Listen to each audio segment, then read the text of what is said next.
will share.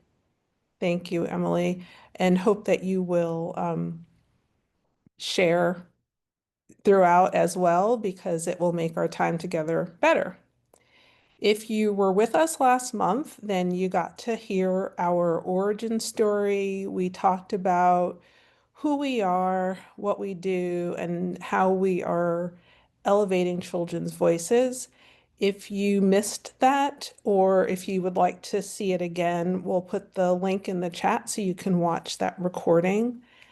And today we are exploring listening to children and why it matters. It matters to the child, it aids in their development, but it also matters to us. It helps with decision making. We will be looking at this from the child's perspective from a developmental angle today.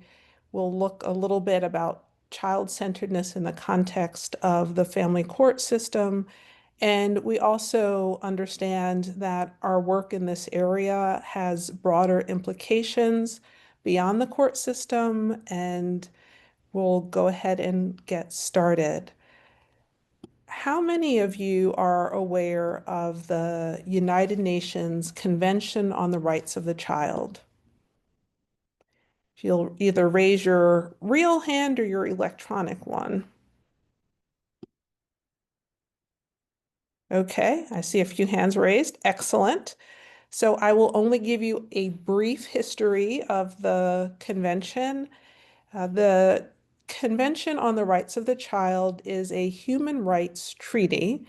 It lays out the rights that children are entitled to. It declares that a child is anyone, any person under the age of 18, and it shifted how children are viewed and treated in our world today. It was adopted in 1989, and all of the UN member states, as they call them, all of the UN member countries have signed off on the treaty, and signature on the treaty means agreement with the terms. All of the member states, with the exception of one, have ratified the treaty, and ratification means that it's legally enforceable and binding. And unfortunately, the United States, although we were one of the drafters, we have not ratified the treaty yet. And so it is not legally enforceable here. However, it serves as an important guidepost for those of us who believe that children are entitled to rights simply because they're human beings. And so it's definitely something that we can use to hold ourselves accountable as we are interacting with children. If you'd like to know a little bit more about the convention, we'll put a link in the chat and invite you to do some additional work in that area. Today, we are going to focus on one of the articles, Article 12. If you are aware that there's a children's version of the Convention on the Rights of the Child, please raise your hand. Again, your real one or your electronic one.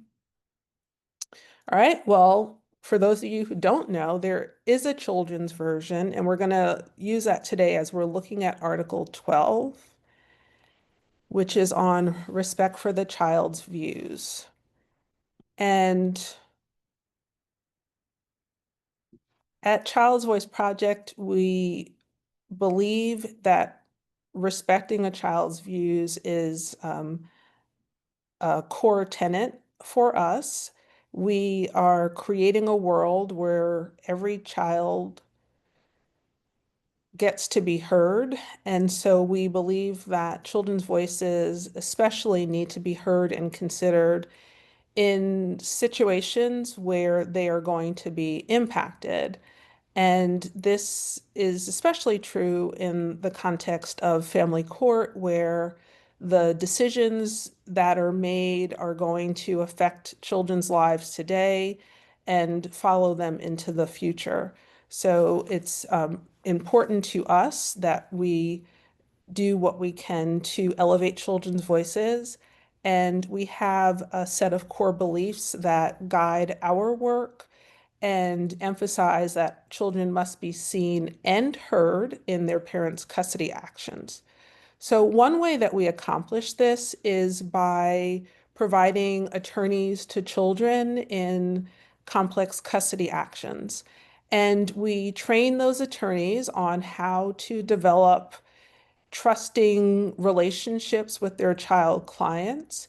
We teach them how to ask questions that are meaningful and will elicit information from their child clients in a manner so that the children can participate in the custody action in a meaningful way. And so the first one of our core beliefs is about children being credible witnesses. And whether you're talking about a child's feelings or their wants, their needs, their perceptions, it's incredibly important to hear from the child what these are for that child. And we know that this is important. Why? Because if you have a group of siblings, and I imagine many of you know this, you can have two children raised in the same household with the same set of parents. They can experience the same situation and come away from that with different perspectives on it.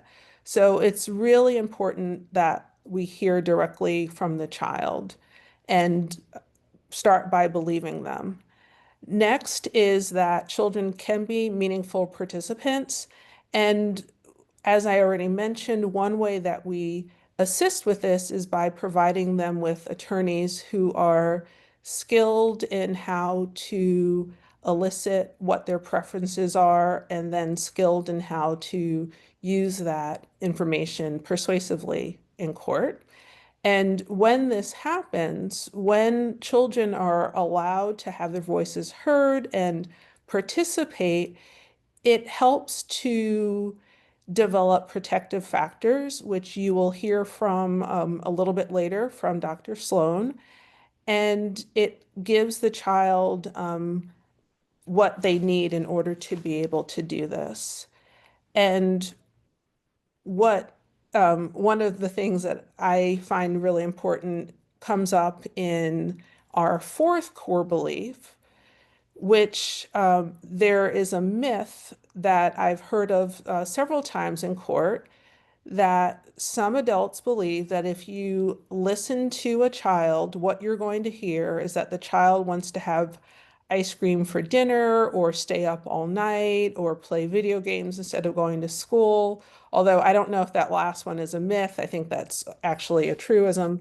But that being said, um, what I found, having represented children for many years, is that many of my clients are asking for things that are really reasonable. For instance, I've had clients who don't want to have a visitation in the middle of the week because it disrupts their sleep schedule or they're not able to do their homework.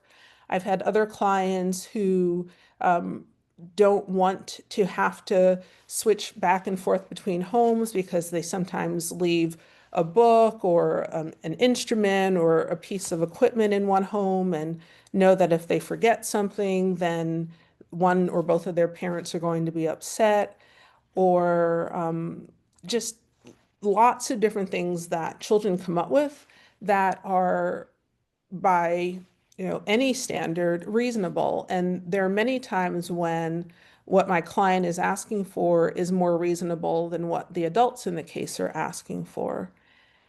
Our fifth core belief is about leveraging a tool, and one of those tools is the method of direct representation that we are following as one of our approaches, and we'll hear a little bit more. I'll come back to this fifth core belief in a little bit. These beliefs reflect child-centeredness, which is at the heart of our work here at Child's Voice Project. And I'm now going to turn things over to Dr. Sloan to discuss the developmental implications of children having their voices heard. Hey everyone, I'm Dr. Stef Sloan. For those of you who don't know me, I am a child developmentalist. I have worked for many, many years in the child welfare system, also working with child maltreatment prevention, domestic violence, kind of running the gamut of family adversity and child adversity. And so one of the things that I notice that we tend to get wrong about the way we look at children in the court context, and this also applies to really any context that is receiving and experiencing children who have experienced adversity, is we don't really think in a balanced way about their development, and we don't think in a strengths-based way. So I'm going to kind of introduce you to a different way of thinking about development and children. And hopefully it's not that different. Hopefully you've been exposed to this, but this is something that we feel really passionately about. So just one thing to note about child development is that there's not agreement about what the best theory is for understanding child development. There's still a lot of competing theories that we have in the field. And, I think we should be super comfortable with that. And it doesn't mean that because we have competing theories or because we have a lot of different theories that explain things in a different way that we don't have answers. And just thinking from a developmental standpoint, all of those developmental theories offer some strengths and weaknesses. Some developmental theories explain things better than others, and some things explain certain contexts better than others, but they all kind of come together and form this mosaic of understanding about children. Development is highly individualized. No one child will develop at the same pace, although development is somewhat predictable, meaning by certain ages, children have typically mastered some baseline things. All children have developmental strengths and weaknesses. All children have things that develop maybe at a faster pace, some things that develop at a regular pace, and some things that might develop a little bit more slowly. And that doesn't mean that a child is necessarily ahead or behind of their developmental milestones. And some children are behind in developmental milestones, but that doesn't mean that they do not have developmental strengths. And so when we are able to think about their developmental strengths, we can foster that developmental growth. So we can look at where they have a lot of skill and where they have a lot of natural ability, and we can maximize that and leverage that. And next slide, please. So when we're thinking about client-directed representation, which our pilot project that we'll talk about later in this, I was going to say episode, but this is not a TV show. So we will talk about that later in this webinar. I do play a doctor on TV apparently right now, and I am a doctor in real life. So just to assuage any myths of my credentials. Okay, so skills that support engagement with client-directed representation, which means that the client, the child, is directing their attorney that represents them. And we see the use of, this type of representation, both in the child welfare system and minimally in the family court system, but it is something that we are a big proponent of. For a child to be able to direct representation, there's really just some baseline skills that we would be looking for. Does a child have sort of just regular listening skills? Can they listen to you and then take a turn talking? Do they have some verbal communication abilities? And verbal communication, I will just say, it's not, if a child has, say they're nonverbal, it doesn't mean that they cannot direct representation. We're just speaking here in generalities. That's a little bit more of a niche topic. But in general, we would be wanting a child to be able to communicate verbally with us, or similarly using some sort of assisted communication device. Metacognition. This is the ability for a child or a person in general to think about their own thinking. So when they're thinking and they're working with an attorney or working with really anyone, an educator, a parent, a sibling. We want them to have some skills of being able to think about their thinking. And it's not just thinking about how they think before they say it, it's thinking about, okay, I believe this. Do I know why? Do I understand what makes me think this? Do other people think this? Why might other people not think this? It's really just those basic skills. We also are looking for a child to have some reasoning and problem solving skills, and then, of course, some memory and recall. Next slide, please. So just a developmental overview, and I know this is a slide that we tend to use a lot, but I like to make this case that when we're thinking about child development, really young children have those baseline skills.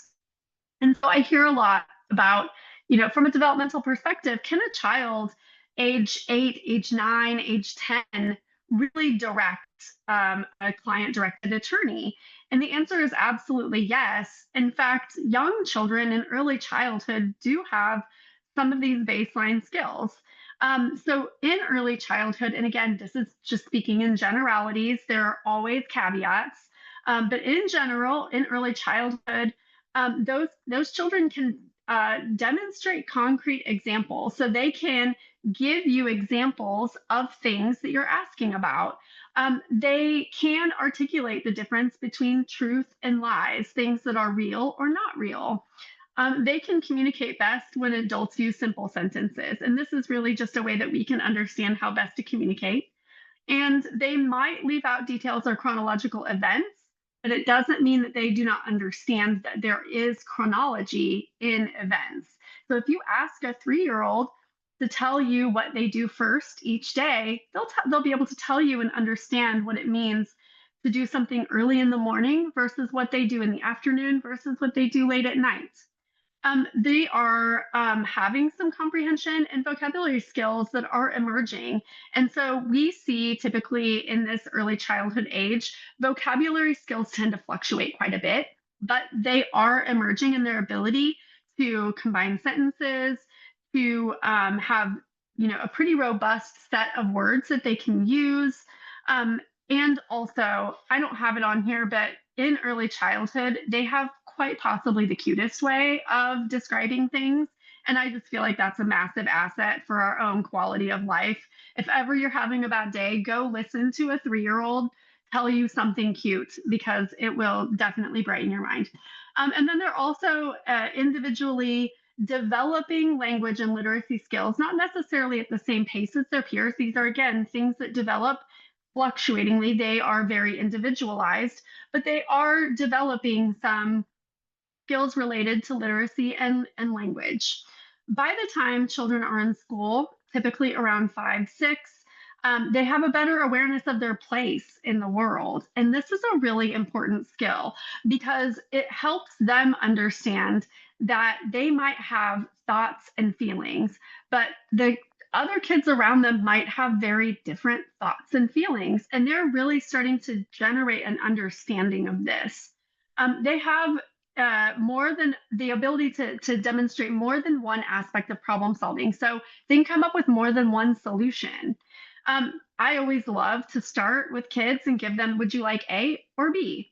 And sometimes they say, actually, I would like C or D. And we really, when they're emerging in early child or in school age, this is the time where they're starting to demonstrate and adapt those problem solving skills. They also have increased short and long term memory.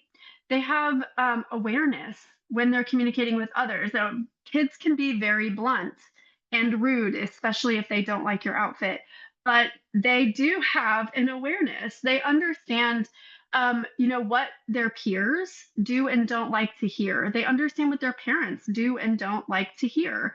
And they do start to augment the way that they communicate things based on their audience. They're starting to have an understanding of fairness and a sense of justice. And I will tell you, I spend almost my entire days with attorneys. And before I spent my entire days with attorneys, I spent my entire days with children. And I think that many kids talk more about justice and fairness than many of the attorneys that I spend time with. They are obsessed with the topic. And I find that so fascinating because it's a time where they're starting to have a formulated understanding of what is right, what is just, what is fair. And sometimes they need help understanding, what that baseline is. But the fact that they are so obsessed with it tells you a lot about where they are developmentally and the types of strengths that we can really start to leverage at that age. They're able to look at the world from more than one perspective and demonstrate empathy and compassion. But just when communicating with school age children, they might still be confused by double negatives. They might have challenges processing questions with multiple parts and complex questions. By the time they reach adolescence, and again, this is just a very generalized overview, adolescence is just a huge zone. I'd love to break this down into really just like chunks of adolescence, but for the purpose of just a generalized overview, by adolescence, they are developing or have developed abstract thinking and critical thinking skills. Are able to prioritize um, certain things like they might prioritize immediate over long-term thinking, but they can, if you ask them to, prioritize immediate. They can also understand nuance and ambiguity. They may not have a tolerance for ambiguity, but I would argue that many of the adults that I interact with also don't have much of a tolerance for ambiguity. In fact, adolescence is one of those times, again, developmental strength, that you can make the best use of their tolerance for ambiguity. You can really help them start to understand competing um, interests. You can help them understand that things can be more than one at the same time. They have, again, very strong feelings about fairness. They're not just becoming, obsessed with the concept like you would hear in school age, like that's not fair. They're instead, developing more abstract arguments around what is and is not fair. They also require a lot of trust as a prerequisite. So adolescents, they can feel a little stony at times. And it really is simply because they have a bigger understanding of the world. So they have a sense that trust and relationship building are going to be really important for kind of permeating those boundaries, those barriers to communication. Next slide, please. Okay, protective factors. This is the thing that I feel like if any one of my kids or any of the kids that I work with, if somebody were to say, what is the one thing that Dr. Sloan talks the most about, it's going to be protective factors. I cannot stop talking about protective factors because I feel like they give us so much insight into how we can address as adults complex problems alongside children. They give us this it's like this hidden potential that we have to solve problems together. So, protective factors are things that like individuals have within them, families, communities, or broader society that can actually buffer against the consequences of adversity. I know in the child welfare arena, also in public health, in my social work students, we talk a lot about adverse childhood experiences. But the truth of the matter is, we cannot prevent adversity for many of the youth and children that we work with, experience, that we will encounter. But what we can do is leverage protective factors. So, thinking about things not just from a risk avoidant standpoint, but from a benefit, how do we build protective factors and how do we make decisions that really leverage those protective factors that are already within these children? Every child has protective factors already within them, already within their family system. So if we can be more aware of those, then we could avoid making decisions that inadvertently, cut those protective factors off at the knees.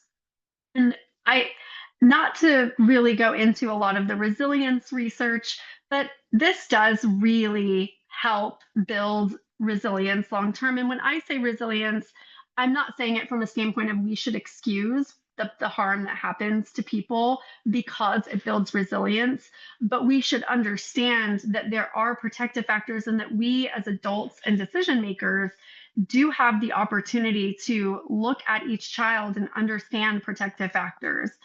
Client-directed representation can be an opportunity to build protective factors.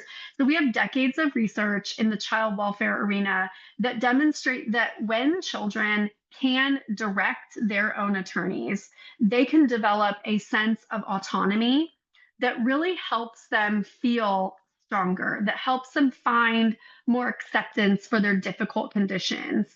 And even when a decision may not be what that youth wanted, if they have a say, if they're able to have a seat at that table and problem solve alongside the adults with things that actually really impact them quite a bit, they're able to find more acceptance with what happens, with what unfolds, because they did feel that they were a part of the solution. And then in the future, when difficult things happen to that youth, they have neurological memory, they have neural pathways built around the fact that adults listened to them, adults problem solved with them and cared about what they thought about things that very closely affected their lives. And they have this sense of, I can impact my own outcomes. There are ways that I can problem solve, there are ways that I can collaborate to help promote justice, to help myself have a sense of justice. And so it really does serve as a protective factor that can buffer against later life adversity. Denying the child a voice doesn't shield them.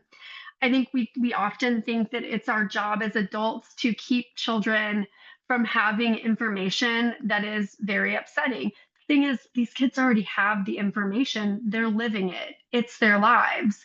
So for us to say, we're not going to talk about this with the child because that's adult information, we're assuming that that child doesn't already have a complete snapshot and their own lived experience of that thing. And so we miss that vital opportunity to problem solve, to get their insight, and to really develop those protective factors. Next slide, please. So this is just in somewhat oversimplified, but just little table about some core protective factors. So when children can have their voice heard, when they can work with a direct representative in custody proceedings, but when they can have somebody, even a best interest attorney, that just collaborates with them along the process, the protective factors that they can develop are pretty broad. So, one example is self efficacy. Self efficacy is when a child believes that they do have the ability to influence events and outcomes for the better, that they do have information that matters to people and to solutions.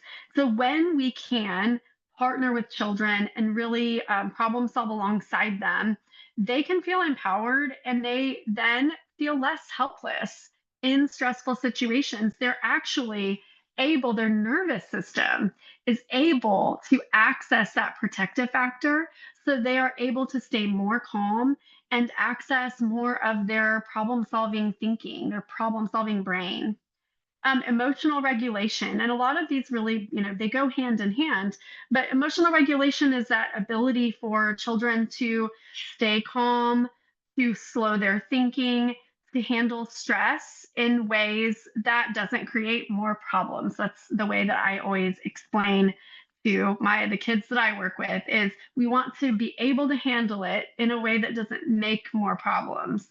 And so our job is to try to keep our nervous system from lighting on fire. And to be able to develop that skill, they have to have had experiences where adults are modeling the problem solving and moving through difficulty alongside them in a way that honors their voice, their thoughts, their concerns, their feelings. And when they can have emotional regulation and learn that they can feel regulated in moments of intensity, they actually, it buffers against anxiety and depression. They end up with more quality mental health and well being over time. It also develops secure relationships with caring adults. So that social network, social support is a massive protective factor. And for kids that are in really difficult circumstances, we want to take that away from them. We don't want them to have to navigate these things, but that's not one of our choices. That's not something that's on the table for us. What we can focus on instead is letting our relationship with that child be a positive relationship that develops that muscle memory around what it looks like to have quality social support. And so when attorneys can do this well with the youth that they work with, it lets that youth know, hey, there are other adults out there that are going to be really helpful, that are going to be safe. It lets them know that adults can be helpful and be safe. And it teaches them how to work with adults and people of all types to, work through and develop solutions. Communication skills. So the ability for youth to direct an attorney or to even just explain their desires, their experiences, that takes practice. And if we don't give youth an opportunity to do that, to develop those fundamental communication skills, then they don't necessarily develop them, or they develop them in a way that doesn't easily apply to other kinds of difficult or stressful circumstances. So when we can give them an opportunity to explain and they can be heard and listened to, they actually are able then to better communicate with other adults. And then they understand that there's a way of participating in the justice system, which is a valuable skill for youth to learn. They learn problem solving, critical thinking. They learn agency and participation. So these are skills that are collaborative. They learn the ability to work with others towards an end. Learn the ability to compromise, to think about, okay, if this isn't possible, then this might be possible, or maybe this. It really helps them develop creative thinking, create creative solutionizing. Next slide, please.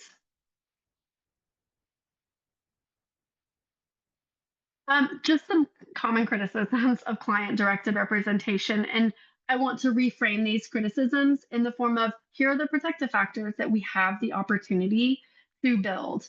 So the assumption is that children are going to be further embedded in family conflict. They're going to be put more in the middle. They're going to be given non developmentally appropriate information or decision making responsibility. Now, this is always a risk.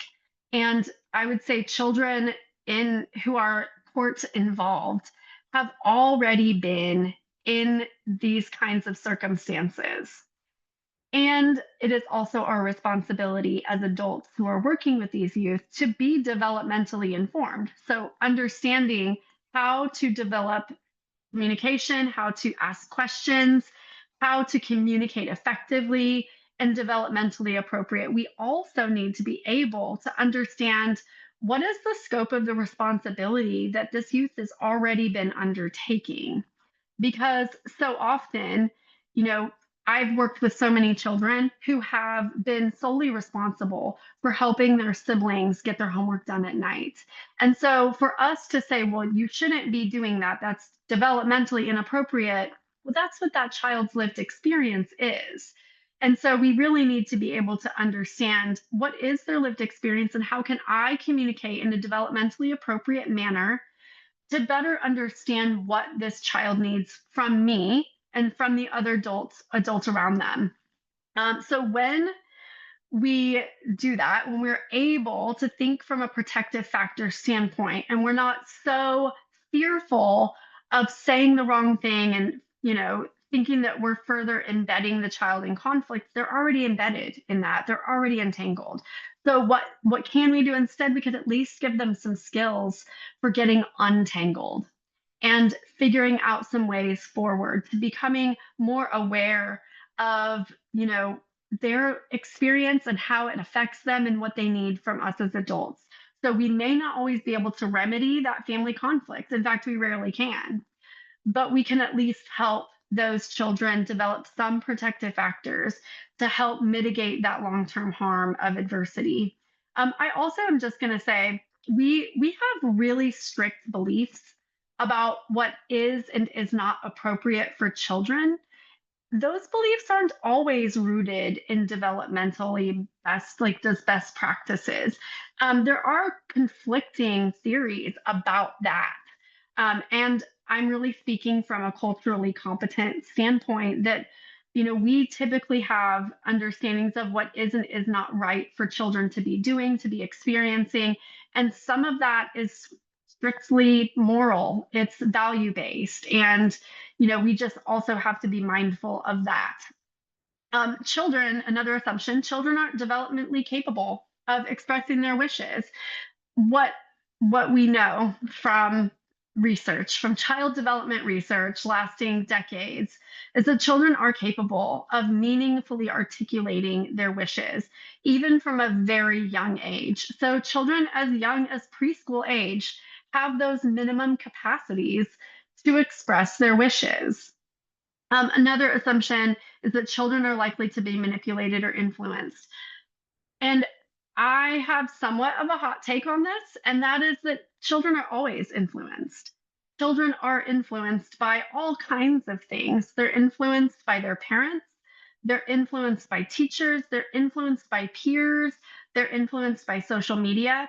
We can't prevent children from being influenced, but we can help that child better identify those internal lights within them, and that's their internal truth. And so when we can ask better questions of children, when we can build trust with them and communicate with them effectively, then we can better kind of get to their core beliefs and their core needs and understandings, regardless of influence, which does happen. Now, is influence the same as manipulation? There's a lot of competing discourse on that.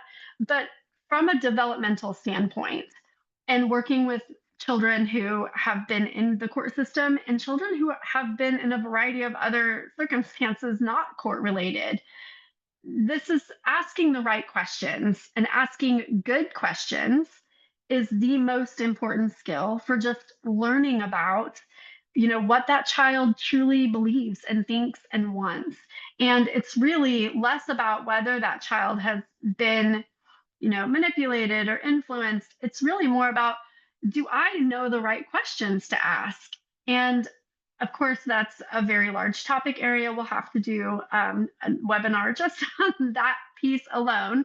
But for those of you, I see that some of you in the audience have done forensic interviewing.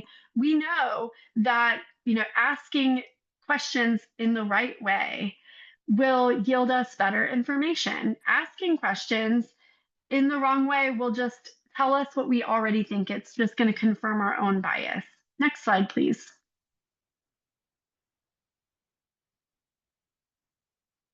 I'll turn it over back to you, Atiya.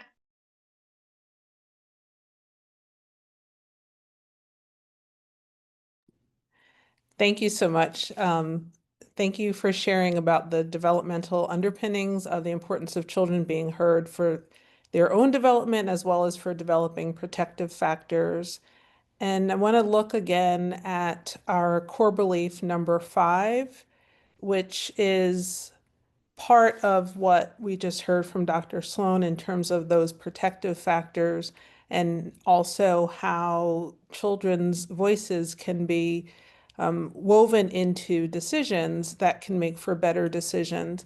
We are running a pilot project in Maryland, and we'll be able to uh, demonstrate the benefits of some of the work that we have already done to show how beneficial hearing from children can actually be.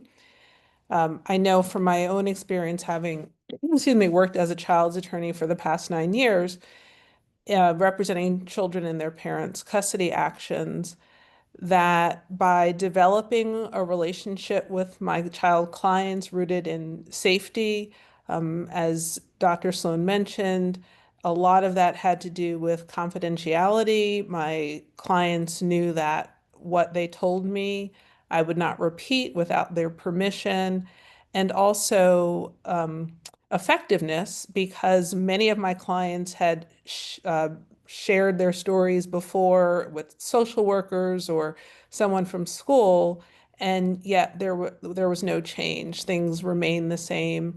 And because we were trained in order to represent and do it in an effective and an efficient way, persuasively, we were very successful in outcomes which were often in our clients' favor. There's one in particular, I'm going to share a client story in the context of listening to child's voice and how that can impact the outcome of the court process as one of the benefits, not always, but one of the benefits. And this particular story, the client had been represented by someone else from our office since the child was 7 and became my client when she was about 9 or 10 years old. And I was able to resolve the case through settlement, although some of the things that have already been discussed were present in the case. So there were allegations of physical abuse towards the child by her father's girlfriend, and the girlfriend and the father lived together. There had been domestic violence in the relationship between the parents, and there was a lot of distrust between the parents. For years, the visitation between the child and her father were limited due to the presence of the girlfriend because visits were not supposed to take place when she was around. When I started, it was not clear what the child wanted, in part because she was very easily influenced by both parents. And this was not something that they were necessarily doing. This was more she really wanted to make both of her parents happy. And what would happen is that when she was with dad, she said that she wanted to spend more time with dad. Then when she was with mom, she would say she didn't want to spend any time with dad or wanted to spend less time with dad. Another complicating factor was the child's therapist, who considered himself a community therapist, and he would work with whoever was in the home when he arrived. And so, in this context, the child had much more contact with the live-in girlfriend because the therapist would invite her to stay for those therapy sessions. So, it was really difficult to determine what the child actually wanted. And it soon became clear how the therapist approach was harming the child as well as fueling the conflict between the parties. So one of the things that I did was I approached the court and asked about being able to replace the child's therapist, and the judge agreed to do that. And the parties, I got them to agree to leave the child alone, and not discuss anything related to custody for a period of time. I stopped meeting with the child and asking the child what they wanted. And we all just left the child alone. And in fact, the father voluntarily during this time only saw the child during joint therapy sessions. And after about 6 months of therapy, I met with the child and her new therapist. And within minutes, the child was able to clearly state what she wanted. And these are some of those internal lights that Dr. Sloan was discussing. She was 10 years old at the time, and I was then able to present what she wanted with her consent to her parents. And with just a few minor changes, they agreed to it. And so that was an important use of the child's voice in getting the case to settle in a way that was unable to happen beforehand. So I want to also highlight that there are different ways to be persuasive to the court. We know that in many jurisdictions, the judges are either required to, or at least encouraged to hear what a child's preferences are. I've been licensed in North Carolina and have in North Carolina since I think it's 1876. The courts have been required to listen to children in custody actions. It doesn't mean that the judge has to follow what the child says, but that they are to consider what the child says. And part of our job as attorneys for the children was to persuade the court that what the child wanted was actually in the child's best interest. And we are doing more of that work here through Child's Voice Project with the pilot project that we're running right now in Maryland and with the pilot attorneys. And we will be discussing more about that pilot project next month and hope that you will join in. So I'm now going to invite anyone who has a question. If you have a question, you want to come in live and ask your question, or if you want to ask it in the chat. And then we have a couple of questions for you.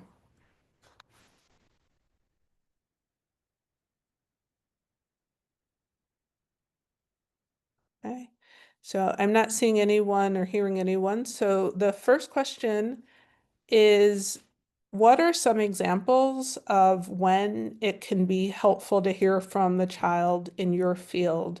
And we didn't ask you today what field you're in, but I imagine some of you are professionals in the family court arena. There might be people on who are professionals in other areas. So we would love to hear from you, some examples or an example that you've had where it can be helpful to listen to the child and some benefits that you've observed.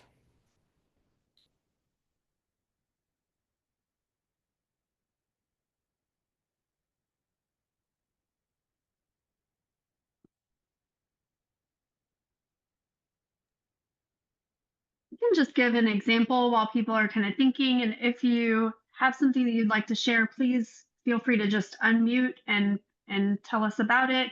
But I was a teacher for many years, and we there's all kinds of opportunities to hear from children, but there aren't really a lot of opportunities to really get feedback and hear about the learning experience of the children. And so, one of the things that I used to do as a teacher is try to ask my students to tell me more about when they were feeling really bored or when they were having a hard time staying connected to what I was saying. And it really just taught me a lot about how to change the way I was presenting information to be a little bit more individualized, or how to loop in some of the children's special interests and how to bring them along and maybe teaching some subject matter to the other students. It just building in more opportunities to hear from them as experts, as they're the experts of their learning. They know best about how they are learning. And so just building that in really created like better relationships, better trust. It also helped me get them to kind of stay with it when the stuff that I was presenting was, I knew it was just not going to be something that they connected well with. And it was just part of the curriculum and we had to do it anyway. They were able to do it better because there were opportunities for them to express that. It looks like we've got one in the chat. Children's Law Center of Central North Carolina, and they provide GALs for children.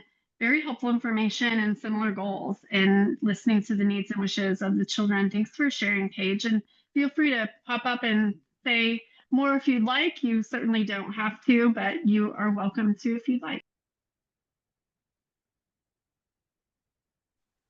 I have a quick question. Can you hear me?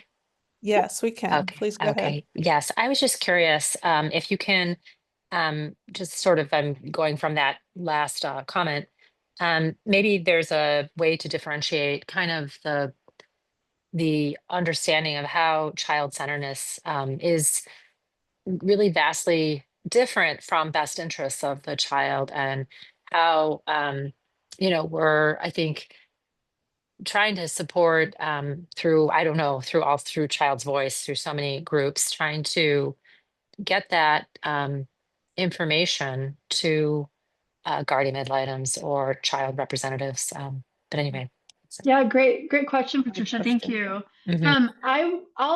I just want to make one quick comment about that, and then I'm going to pass it over to Atiya to talk about representation types. But child-centeredness is really a philosophy. It's an orientation that any professional can use.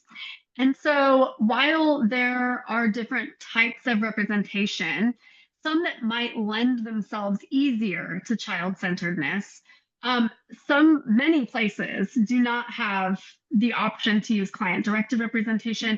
And child-centeredness is what I love about it is it's an orientation that anyone can take on. Anybody can have that, regardless of kind of the parameters of your role. Everyone can be child-centered with certain skills. And so, Atiya, do you want to talk a little bit more about the differences between client-directed and best interest representation? And that might give a little bit of helpful context. Sure, definitely. And thank you, Steph, and thank you for the question.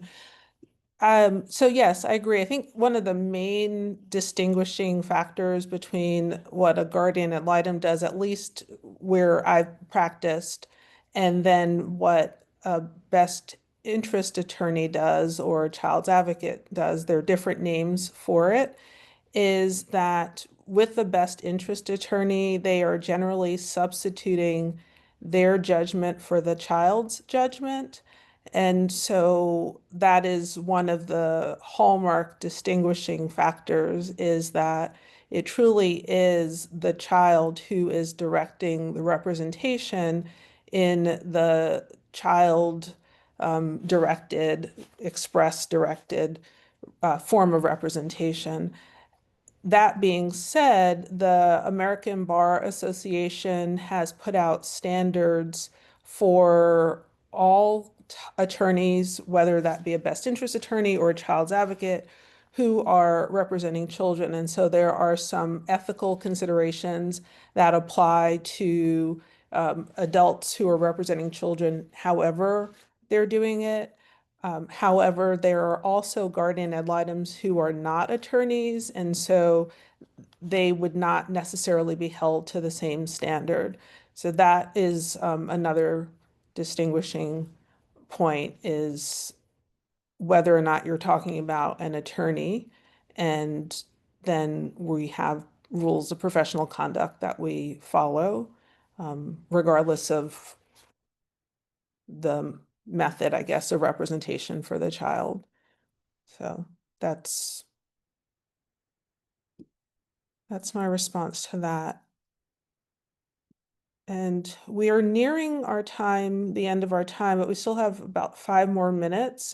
It would be helpful for us to hear what might be helpful for you all if you in your particular field, or as Dr. Sloan just said, anytime you interact with a child, it can be child-centered because at the heart of child-centeredness is treating children like they're human beings and like they deserve respect and dignity and autonomy. So any adult can be child-centered with some of the core principles.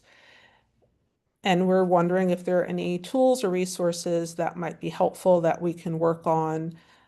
As I mentioned, we have a roundtable coming up next month where we'll be talking more about our pilot project and talk to some of the project attorneys. And thinking forward to next year, we'll probably do some sessions on the protective factors and spend more time.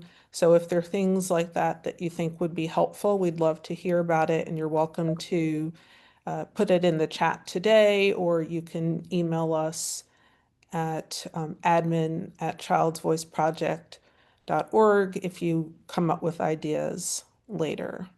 So I see at least one person has put something in the chat, so that's awesome. Thank you. And before we end, I'll simply thank everyone for coming today. We really appreciate you being part of this developing cohort. We are all incredibly excited by the work that we're doing, and we're just glad that you all are here to share it with us.